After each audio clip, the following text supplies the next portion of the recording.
Well, I tried to find it. I don't know what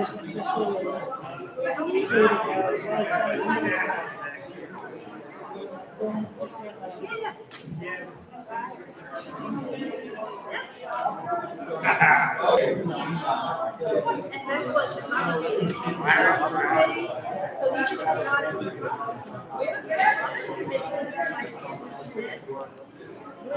So I might be giving you a voice. That's something like all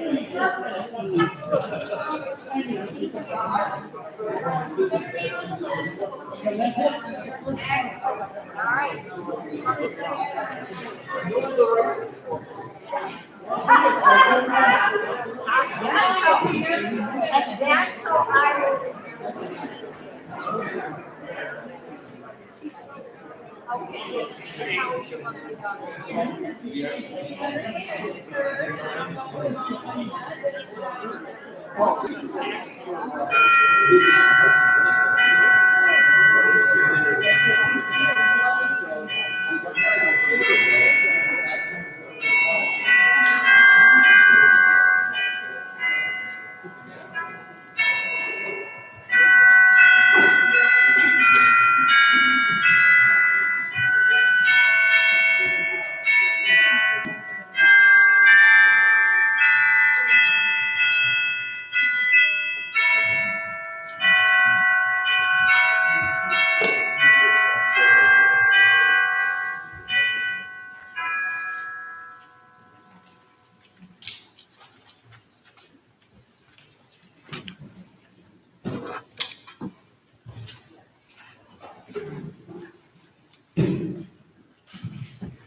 I feel so high up.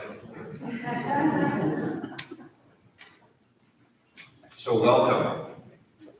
Good morning and good Sabbath to everyone. And I hope that all of you are in good health. We are the Unitarian Universalist congregation of Cleveland. And among other things, we're committed to the journey, spiritual, educational, ethical. We are a congregation walking together on a common path. But each of us, with our own philosophical detours or spiritual side trips. This morning, we take a journey into the world of those men who are in jail or prison because they lack the money for bail. Our service leaders are Reverend Randy Partain and Dr. Alan Georgia. Mike Carney is our musician. My name is Mark Weber.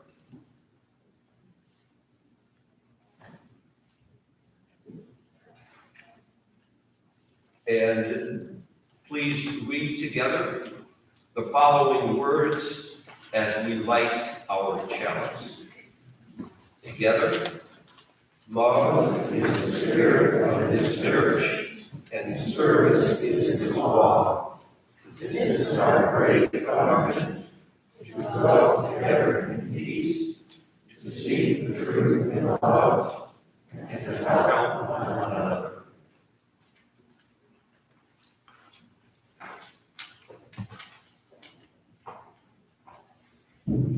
We almost had a crisis in not being able to locate the little clicky thing, but we found it and we're able to light our chalice. So hear these words by Reverend Sunshine Wolf as we are called into a spirit of worship together. This is a congregation that gathers in faith, not faith in one religion or one God or any one way. We gather in faith of the power of diversity, the power of love, and the hope of a world transformed by our care. We gather in faith in ourselves and in those around us.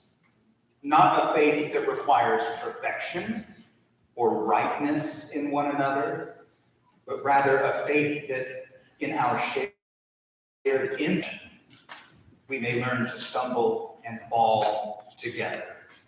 Faith that we will help one another to rise and to try again and again and again. We are Unitarian Universalists. May we be in the spirit of worship together. And I always forget that we're going to mindfully greet one another. So if your mask is slipped just a little bit, make sure it's up over your nose as you greet one another respectfully and mindful of our pandemic protocols.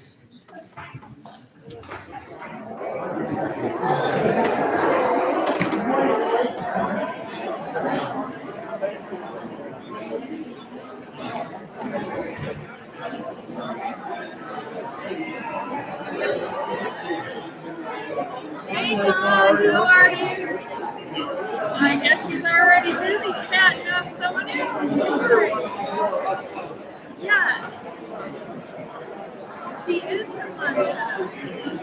She's moved here. She's living in Lyndhurst, and I'm helping her out. So we're transitioning to figuring this out. So one of the new things we're trying out is sitting up front, which helps her walk and move a little better. So how are you doing? How are the grandkids? Yesterday we were out at the startup class. All the kids.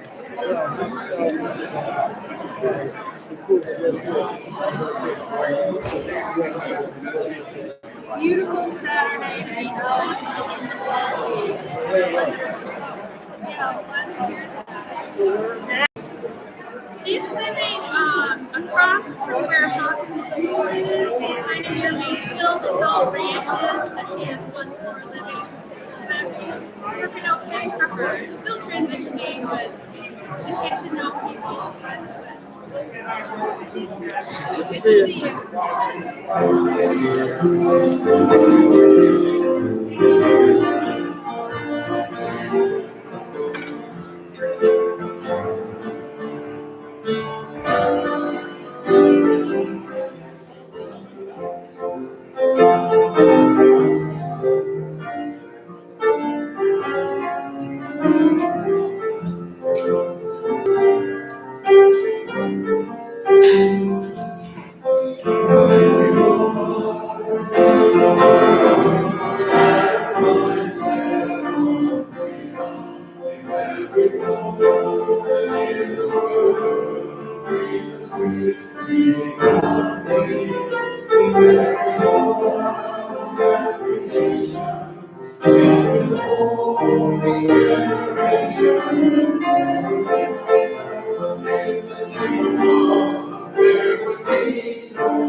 Now is the time in our service where we share our joys and concerns with one another. If you're tuning in on Facebook this morning, I invite you to put anything that you're celebrating or any burdens that you're feeling on your heart this morning. You can put that in the comments in Facebook, and one another that those joys are magnified, and that by sharing our burdens, that those burdens are lessened.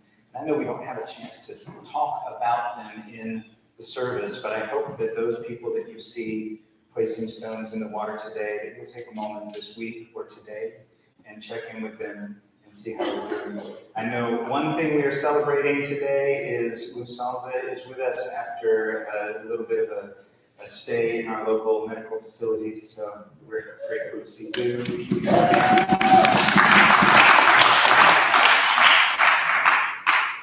And I'm not sure if there were other joys or concerns written in the book this morning, but I invite those of you who would like to come forward now with any joys or concerns you have to place a stone in the water.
The stones in this water represent all the things that we bring into this community with one another.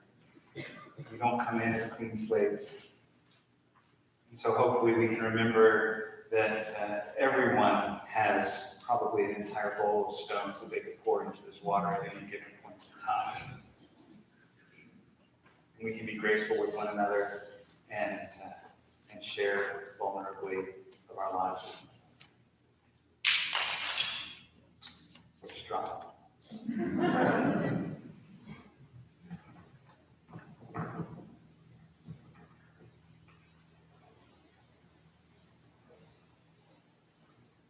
Well, good morning. Morning. Good morning. I should do a little bit of setup over here.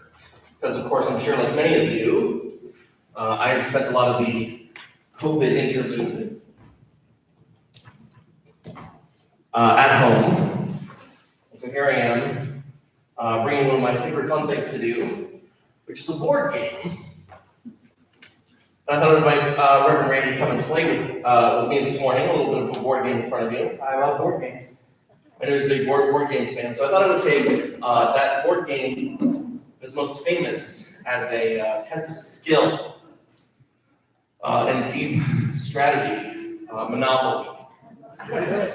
Is it, or is it, I thought that this was like a game that was designed to demonstrate like the inequities of land ownership and stuff. Is That sounds like you're just bad at this. well, Maybe you're not that good. I don't play a lot of examples like it, but it's okay. All right. I'm really good at it, is the thing, so that's why, I appreciate the chance to play. It's the game you're on, so. Yeah, exactly, and also, because I'm bringing in my house rules, are gonna also be part of this. So, I actually did another game before, and one of my house rules is, you get to keep your money from the last time you played. So, I've inherited a little money. That doesn't seem fair. Well, I mean, it was fair from the last game, because you weren't part of that. Doesn't mean I should be disenfranchised. But if I win now, if I win this game, then I'll get to keep that money for next time? Hey, those are the rules. Okay. I mean, I don't know what to tell you. Okay. It's just what we decided. Okay, all right. Okay. So what I hear, just to prove that I'm gonna be very nice about this, you can go first. Okay, so if I get honest space, I get to buy the property? That's right, this is a game of property ownership. Do I start with any money? No, not this one. Here's what it is though, if you land on space the first time, I'll loan you a little bit.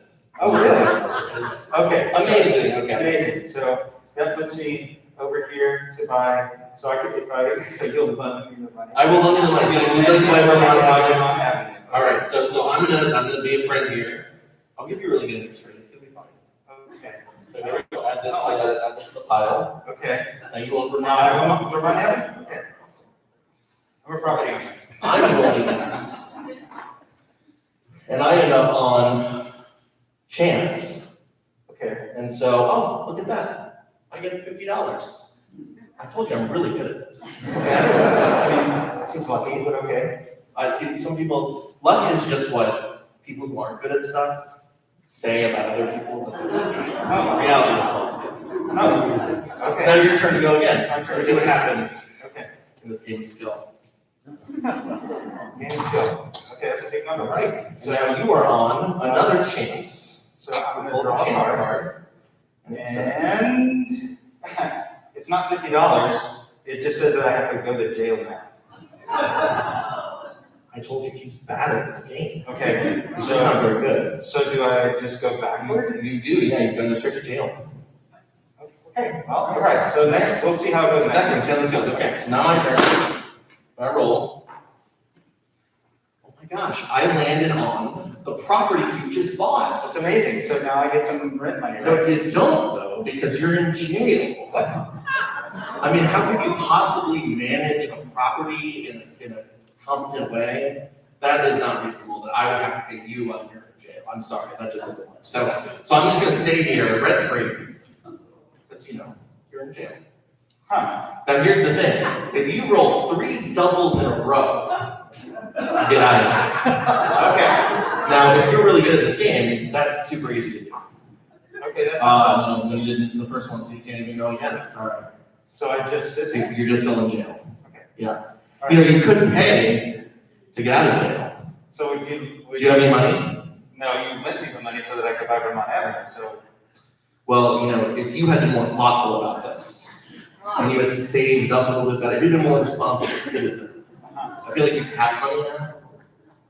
So it would really be wrong of me to help you in this situation, because this should be a lesson to you. Yeah, this is a learning experience. I'm learning something. Yeah, what are you learning? Just take your turn. Okay, my turn now. All right, I'm advancing.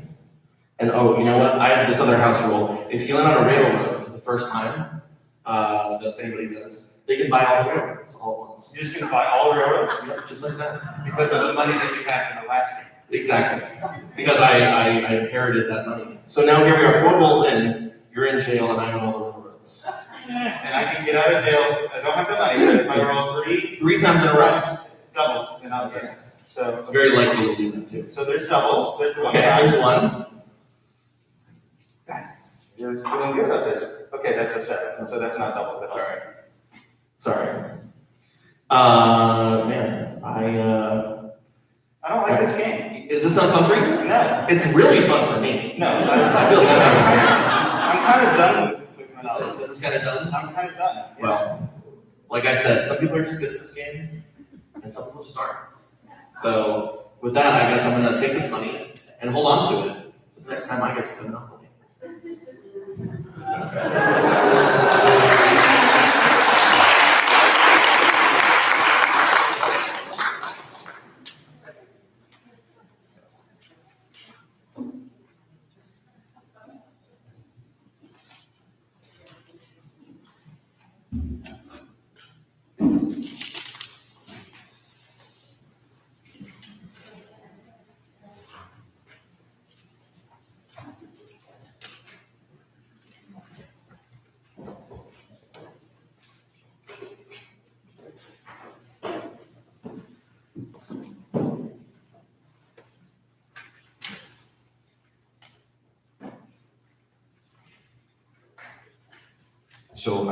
So I have a pretty short attention span, and I was just trying to follow that. Randy, are you still in jail? Well, if Randy's in jail, here are some words that the people who are waiting at home might be thinking. Our meditation this morning is My Prayer, written by Tina Fortner. I feel a tear run down my face as I sit in this quiet and lonely place. I think of you, and I need you here. I wipe away my falling tear. I hit the floor on bended knee, and I ask, no, I beg. I start to plead. Please, God, bring him home to me. No longer do I want to be alone. Is there an angel you could send us? And give us a miracle. In God I trust. He's done enough time. He needs to be free. Please, God, bring him home to me. I believe in love, and I believe in you. Please, God, is there something that you could do? I'll make it up to you, God. You know I will. I'll be good and honest and grateful and true. So please send me an angel. This is all I ask of you. I'll say this prayer each and every day until he's in my arms and home to stay. The words of Tina Fortner.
This week, the recipient of our offering is the Legal Aid Society of Cleveland.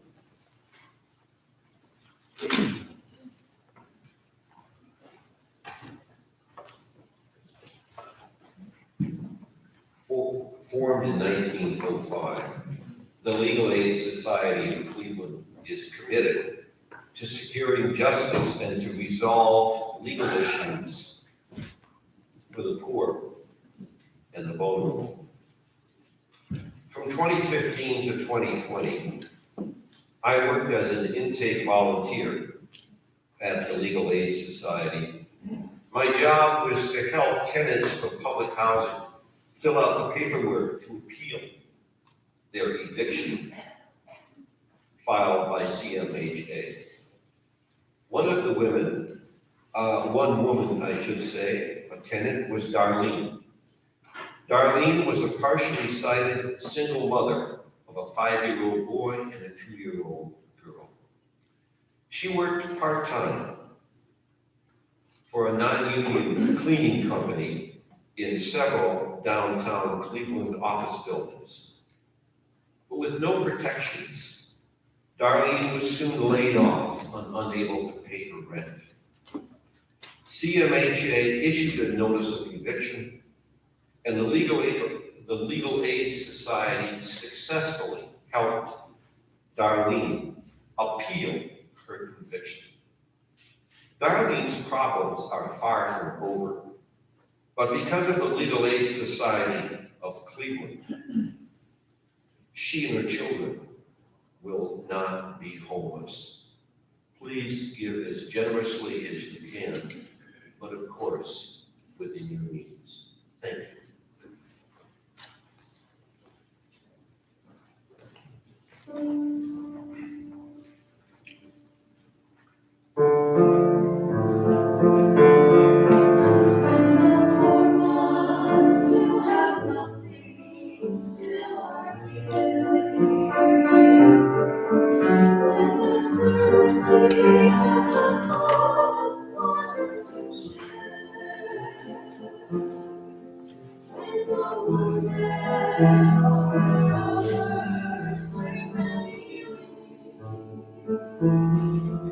We see God here by our side, walking our way. We see God beside, walking our way. In compassion gives us suffering, consolation. When expecting brings hope that was lost. When we choose love, not the hatred for the cross. We see God here by our side, walking our way. We see God here by our side, walking our way. When our spirit is like a shepherd,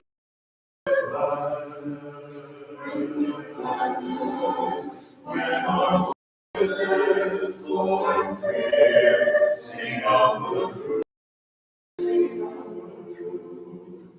When our longings bring our enemies, seek the Lord. We seek God here by our side, walking our way.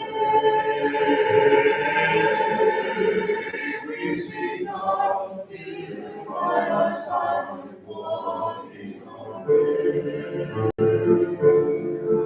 When the goodness brought from heaven fills our praise, when the nations turn to change,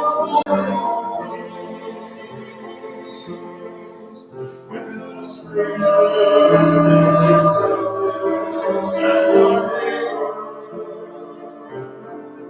we see God here by our side, walking our way.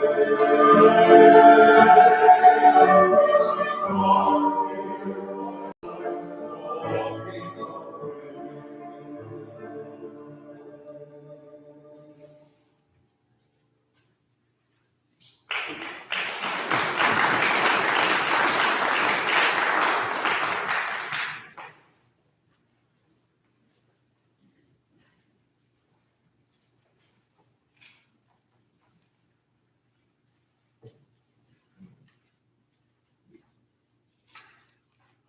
I invite you to read our acceptance of gifts with the words found in your order of service. We offer these gifts with gratitude, and we acknowledge the constant gifts of time, talent, and treasure that strengthen and nourish this congregation as a reflection of our commitment to community within and without, our purposeful spirituality that is ever searching and growing, and our intentional actions that lead to greater justice in our congregation, our city, our nation, and our world.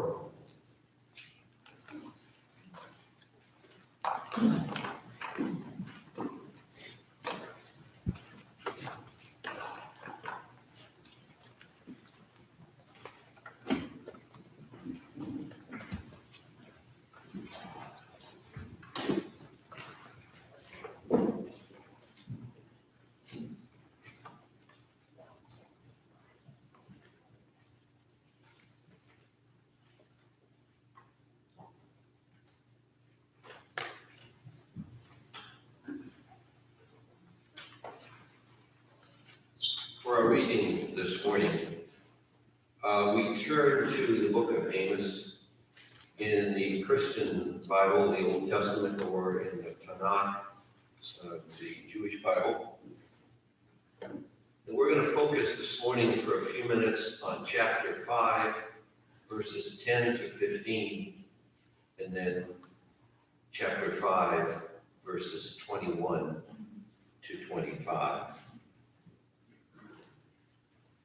They hate the arbiter in the gate and detest him whose plea is just. Assuredly, because you impose a tax on the poor and exact from him a levy of grain, you have built houses of hewn stone, but you shall not live in them. You have planted delightful vineyards, but you shall not taste the wine. For I have noticed how many are your crimes, how countless your sins. You enemies of the righteous. You takers of bribes, you who subvert in the gate the cause of the needy. Assuredly, at such a time, the prudent man keeps silent. For this is an evil time. Seek good and not evil, that you may live, and that the Lord, the God of hosts, may be truly with you, as you think. Hate evil and love good. Establish justice in the gate. Perhaps the Lord, the God of hosts, will be gracious to the remnant of Joseph. And then in the same chapter, we continue verses 21 through 25. I loathe, I spurn your festivals. I am not appeased by your solemn assemblies. If you offer me burnt offerings or your meal offerings, I will not accept them. I will pay no heed to your gifts of fattings. Spare me the sound of your hymns, and let me not hear the music of your lutes. But let justice well up like water, righteousness like an unfailing stream. Did you offer sacrifice and oblation to me? Those 40 years in the wilderness, O house of Israel. Amos chapter 5, verses 10 to 15 and 21 to 25.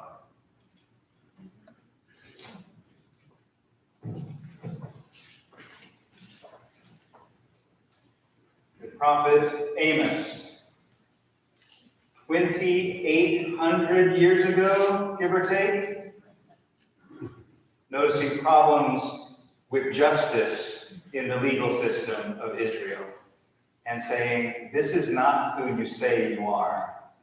You sing these songs about justice, you praise God for bringing justice, and then you do these things that are the opposite of that when you get to the court. So now here we are in the United States, millennia later, looking at our justice system and saying, this is not really justice. There are some problems here. And I don't want you to think that this is a bully pulpit kind of sermon. I'm not going to tell you what to think about an issue today. I'm going to tell you about an issue today, and we're going to use it as a case study and overlay our principles, kind of the way that Amos was overlaying his understanding of God over the justice system of his time. We'll be able to overlay our Unitarian Universalist principles and see how we might be compelled to respond or engage in some way in the world around us. But your conclusions will be your own. We're talking about bail reform as a case study because it's current. There are a couple of bills in Ohio, a couple of pieces of legislation, Senate Bill 182 and House Bill 315, that deal with cash bail reform. And so there are ways for us to be involved in a meaningful way should we choose to. And so we're talking about bail reform today because there is an immediacy to that particular issue. But any other issue that you see in our society, you can look at through the same lens and determine how your Unitarian Universalist values compel you to respond. But just think for a moment, what do you know, or what do you think you know about going to jail? Maybe some of you have had the experience. Maybe you've seen it in a movie or on a television show.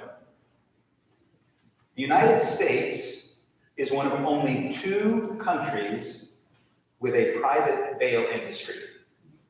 The other one is the Philippines. But in America, the way that it works typically is you get arrested, and after you're arrested, but before you stand trial to determine your innocence or guilt, you're either released on your own recognizance or a judge will require you to put up bail money. Only if the judge determines that it's safe for you to be returned out into the wild. And so they'll say, you have to pay this bail money and then you'll get that money back when you show up for trial.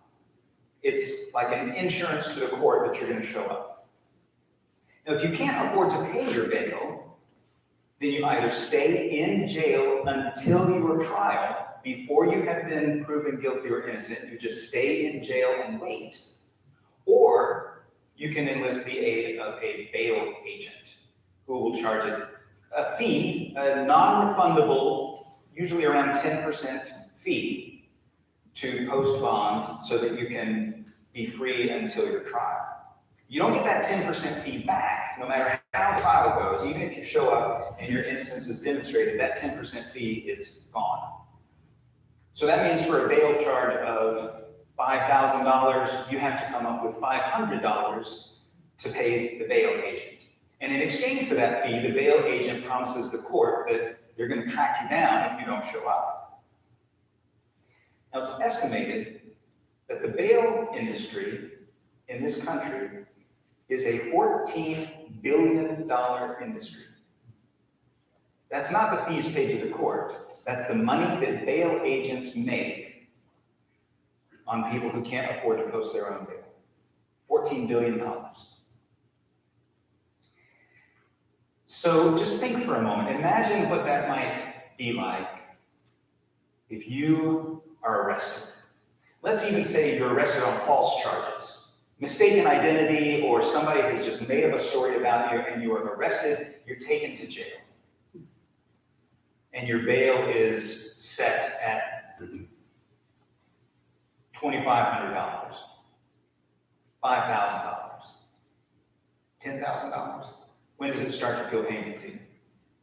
And maybe if you think that that's not a whole lot and you'd be able to handle that, imagine, just use your imagination for a moment, and imagine being someone in a very different life situation from you if it doesn't seem like a big deal to post bail.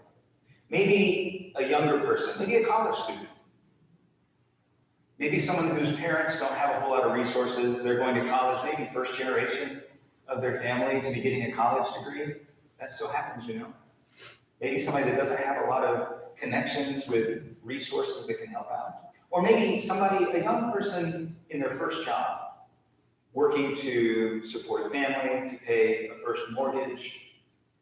What is it like for you as that individual to be given a bail amount that you can't afford because you just don't have the resources? So you just sit in jail. And we won't talk about what it is to be in jail, because I think we know that it is not a place where your human worth and dignity is uplifted. The system is designed so that people who are in jail are dehumanized, embarrassed, humiliated. It's not a pleasant place to be, even if you are innocent, awaiting trial. But also during that time, how are you going to connect with the witnesses that you need to be at your trial, to speak in your defense? How easy is it going to be for you to connect with a lawyer to be prepared for your defense? How easy is it going to be for you to work to afford a robust defense, a good lawyer to be at your trial? Speaking of that, what's going to happen at your job as you're sitting and awaiting trial? You're not showing up for work, obviously. So you're not making money to pay your bills. You might lose that job, which means while you are sitting to demonstrate your innocence in court, your housing could be threatened. Who's caring for your kids while you're sitting in jail awaiting your trial? Is your custody at risk now? Who's maintaining the connections with the rest of the world in society that might look favorably to a judge or a jury should it come to that? Although people are supposed to be innocent until proven guilty, while they languish in jail, people may lose the opportunity to return to their normal life, regardless of the result of the trial. To that point, though, people who remained in jail while they were awaiting trial are more likely to go to prison, and they're more likely to suffer longer prison sentences, because it's hard to mount a robust defense while you're sitting in jail awaiting trial. So how many people are we talking about? About 2/3 of the jail population consists of people who are just awaiting trial. That's about 450,000 people. In Ohio, on any given day, there are over 12,000 people incarcerated and awaiting trial. And 75% of those have been arrested on property charges or on minor drug offenses. So not violent crimes. And if we're really honest about the human beings that we're talking about, some recent studies have revealed that regardless of the charges brought against them, Black defendants were given higher bail amounts and were held in jail on an average of 2 weeks longer than other defendants. In Cuyahoga County,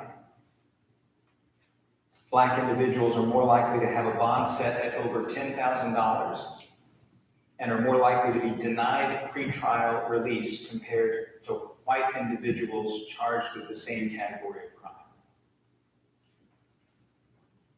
That's a lot of data. I've given you a lot of data. We've imagined a scenario. So what does that mean to us as Unitarian Universalists? How do our principles intersect with this societal issue? I was with the senior high religious exploration class this morning, and they didn't know when they kind of gave me a quiz on our Unitarian Universalist principles to see how much their minister knew. They didn't know I've been studying up. So, but we're going to look at our principles today. I'm not going to go in order 1, 2, 3, 4, 5, 6, 7. I'm going to start kind of in the middle because I think our fourth principle gives us a place to start examining this, because it says that we affirm and promote a free and responsible search for truth and meaning. That means that as we're talking about this subject, nobody can tell you how to respond to it. You have to decide that for yourself. It's a free search for what brings meaning to your life and what it means to seek truth in the world. But it's also a responsible search for truth and meaning, because whatever you decide is going to affect other people. It's not just in your own head and in isolation. What you decide to do in your life makes a difference to people around you. And it's also a free and responsible search for truth and meaning, because we can engage in conversation about it and we don't all have to agree. Because we can be responsible for how we are treating one another and opening space for other people's free and responsible search for truth and meaning. But we might also think, how easy is it for someone affected by this issue, sitting in jail awaiting trial, how easy is it for them in their life to engage in a free and responsible search for truth and meaning? Is that even possible for them to consider? Or are there circumstances going to prevent that in their life? Because this is not a selfish desire. We want everyone to have the opportunity to engage in a free and responsible search for truth and meaning. So how do we do that? Is there some way? Now, our principles also put some boundaries on that free and responsible search. Our principles say that we accept one another and encourage one another to spiritual growth. So that means wherever we are with this issue or any other issue, we accept one another where we are right now. And we understand that wherever we are right now, we're going to keep growing. We're not fixed in place. We accept one another and we encourage one another to spiritual growth, which means that we sometimes might talk about some touchy issues, and we might talk about them in ways that seems a little threatening because we're trying to challenge a little bit of growth. But we're not going to insist on what direction people grow.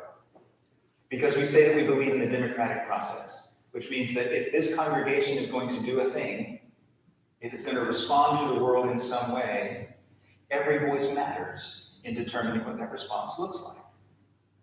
So we're going to talk about some other organizations that we are already in partnership with, because people in this congregation have decided that they want to be in partnership with those organizations. So this congregation has the opportunity for people to lift their voices and speak up about things, and for that voice to matter in the conversation. But also, it might mean that the way we seek to repair things or to heal things in our world is also through the democratic process, through engaging the world around us and our system of government to challenge it to create a more just and equitable world. Because that's what our second principle is. It says we promote justice and equity and compassion in our human relationships. So does the current system of cash bail look just? Does it seem equitable? Is it compassionate toward those people who are charged with a crime? Because if not, in order for us to affirm and promote justice, equity, and compassion, we might need to do something. We might need to take some action. You might agree that it's unjust, inequitable, discompassionate, or you might say, you know what, it seems fine to me. That's up to you. But if there's a problem, then it's a problem for us. Because what we say we want, our big vision, the thing that I told the senior high today is like on the horizon and we're never going to get to it, but we have to keep moving toward it because it matters. We have a vision of global community with peace and liberty and justice for everybody. Peace and liberty and justice for everybody. That's our vision as Unitarian Universalists. How do we create that in light of this specific issue? Because that's a big vision. That's a lot to swallow. But if we take one issue and say, how do we create a global community that leads toward peace and justice and freedom for every person in this small area, then we learn how to do it in other places too. And our first principle says we respect the inherent worth and dignity of every person.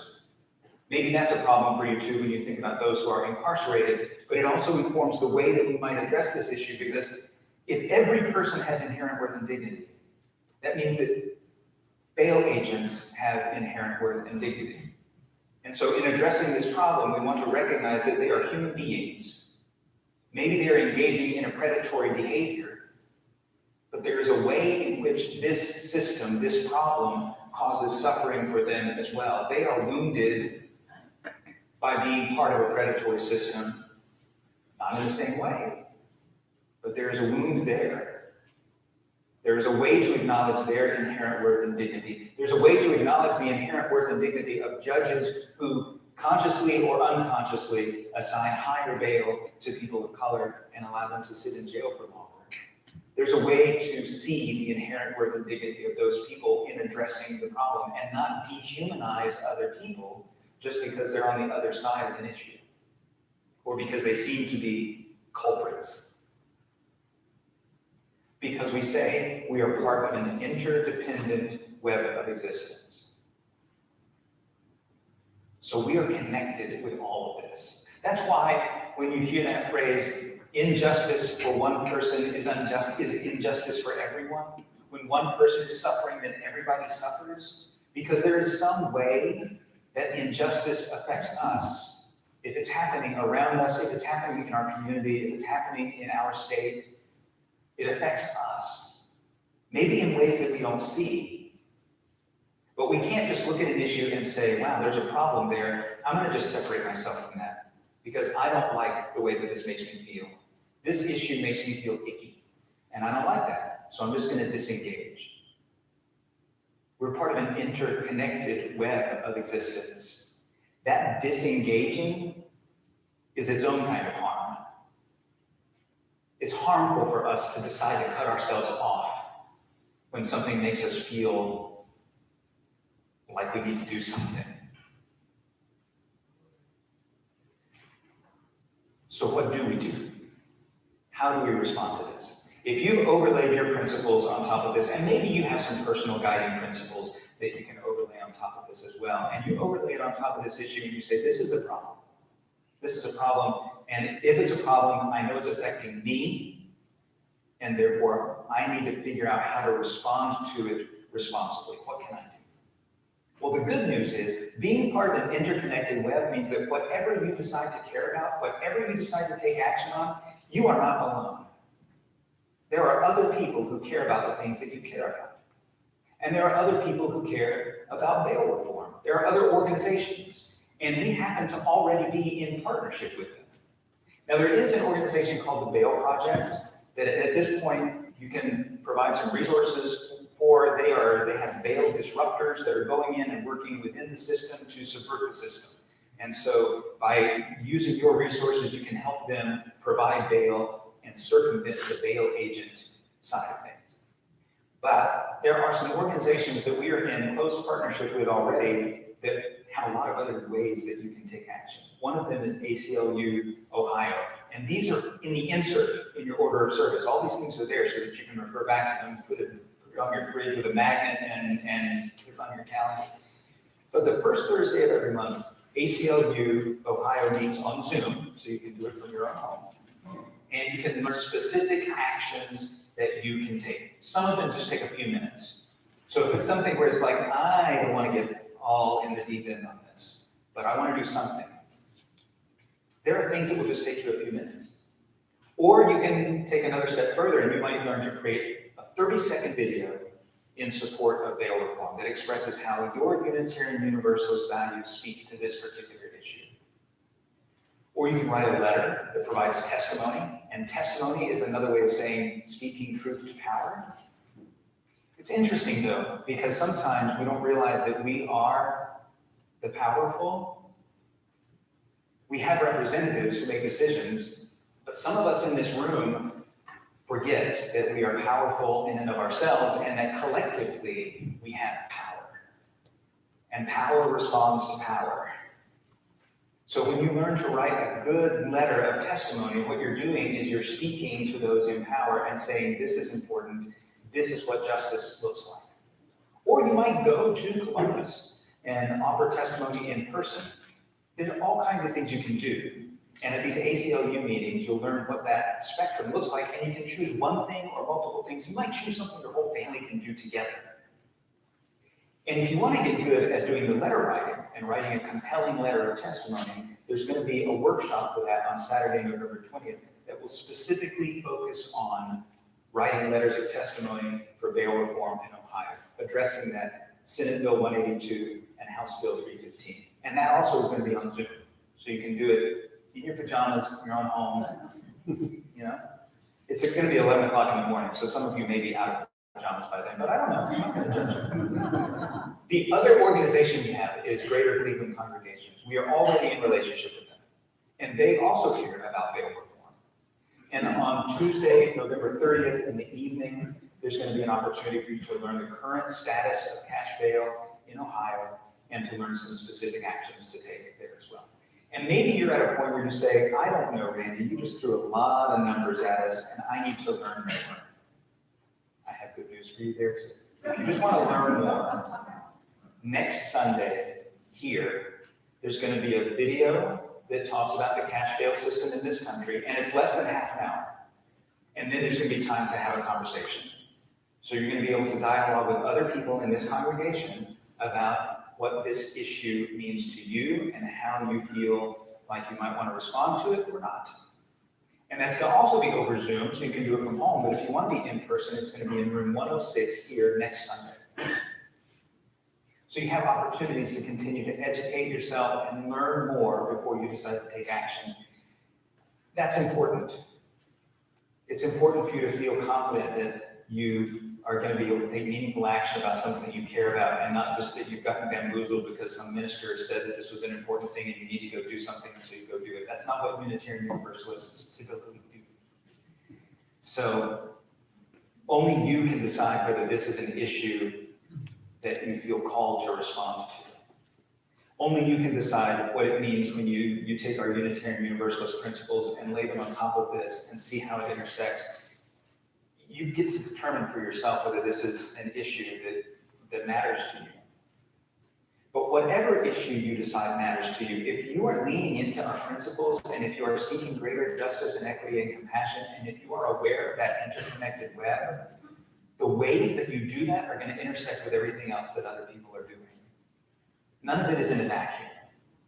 We each have something that we can do to move toward that vision of a global community with peace and liberty and justice for every person.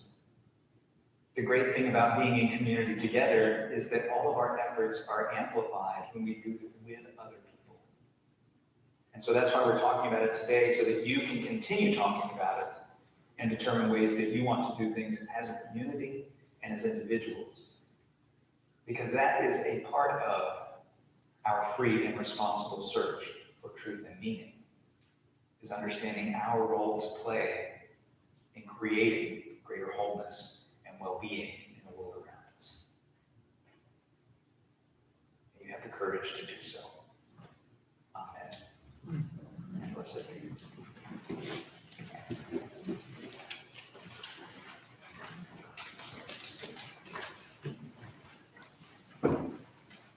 Please rise if you're able and join us in our closing hymn in a teal hymnal, number 1028, The Fire of Commitment.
Stories of our living brings us song of rain and free.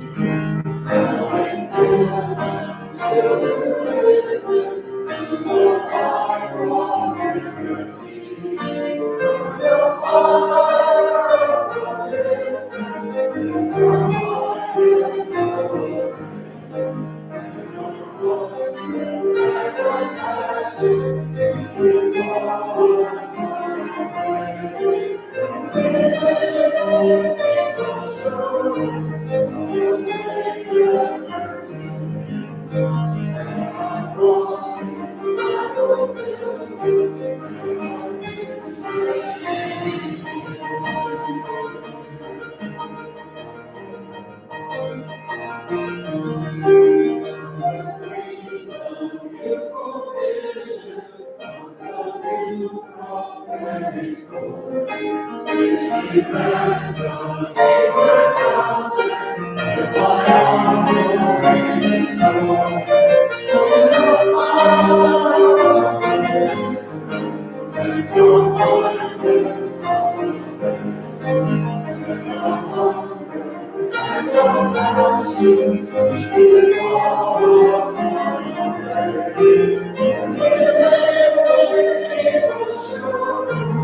Okay, that's a hard song to just sing quietly, calmly into our masks.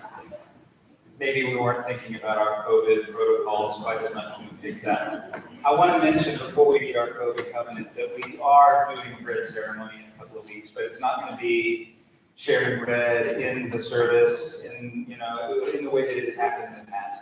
What we're asking you to do, if you're willing, and you want to prepare some bread, is to prepare it individually, apportion it, and wrap it so that it's in our COVID protocol format so that you can have an individually wrapped serving of whatever bread you're making.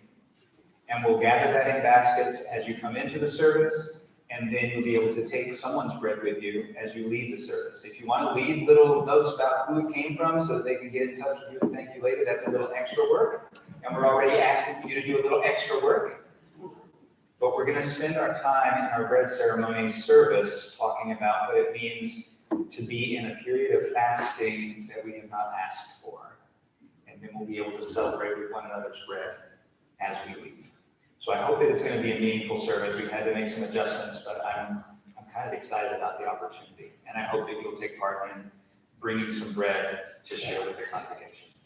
So with that in mind, let's read together our COVID covenant. It's in your order of service. In beloved community, we welcome everyone, absolutely everyone, into this space of worship and fellowship. In this time of pandemic, we covenant to respect one another by considering the safety and comfort of others before ourselves, to respect the policies our leadership has established, and to take all of our steps with one another with grace and understanding as we work to make this a truly safe place for all people. And we want this to be a truly safe place for all people because we want that for the world. So as you are called to bring that reality to fulfillment, may you go with peace in your heart and courage in your actions as we continue to be Unitarian Universalists in the wider world together.